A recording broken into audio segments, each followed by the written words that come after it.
the honour of being in this man's presence and the things that he teaches me every day and inspires me to get out of bed every day. Barraga.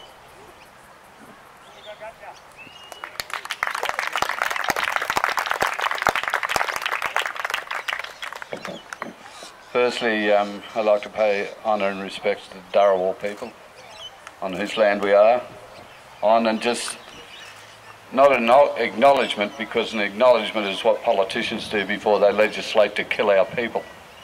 So I don't like doing acknowledgements. I like everybody to think, if we're making acknowledgement, what are we acknowledging? These areas are amongst the first areas that are hit by the wars that started in 1788, wars that the white man is yet to admit to, wars they've written about but they're yet to admit to. And it's a sad indictment, it's a tragic indictment on this whole society, that in almost 229 years of warfare, there hasn't been one person in authority convicted of the murder of an Aboriginal person. Not one in nearly 229 years. We had a Royal Commission that was a waste of $60 million.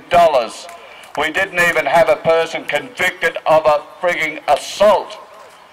Yet people were murdered in cells during the times of the Royal Commission. Now here we are, over 25 years after the Royal Commission, and the deaths in custody and by police has doubled, has just under doubled.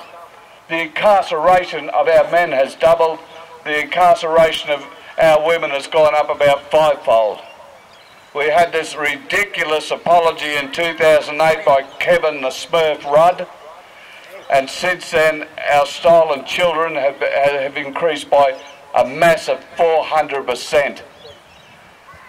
This is the government's answer to what to do with what they call the Aboriginal problem. We aren't the problem, the government created the problem. We didn't bring the warfare here.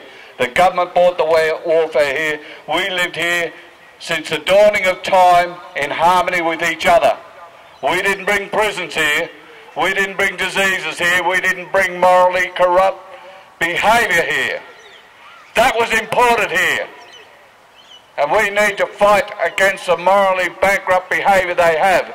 I'm glad Latoya mentioned the theorists who will tell you why deaths in custody happen. They've got all sorts of theories about it.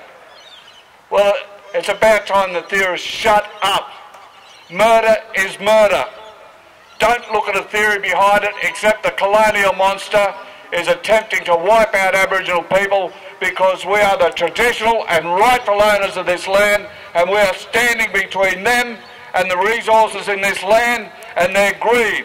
So it's dollars before lives, and we have to stand up and be counted and fight to our last breath, and that's what I intend to do. At 64, I've still got a good 20 years in me, I'll still be going. And I call for everybody on the 10th of December, have a look out on Human Rights Day.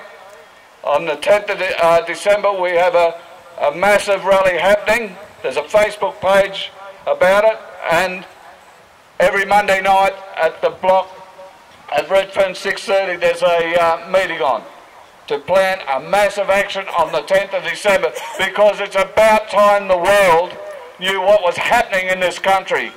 If you go overseas, people say you come from Australia. What a lucky country. I've been overseas and I said, yeah, lucky if you're white, middle class and privileged. That's when it's lucky. But for our people, no. It's a living nightmare from the day you're born till the day you're in the grave. And we have to fight for every little concession. Don't be fooled and let the government tell you they gave you this, they gave you that, they gave you this bullshit. They gave us nothing. We fought for everything we got. Now we're going to fight for the right to live. Thank you.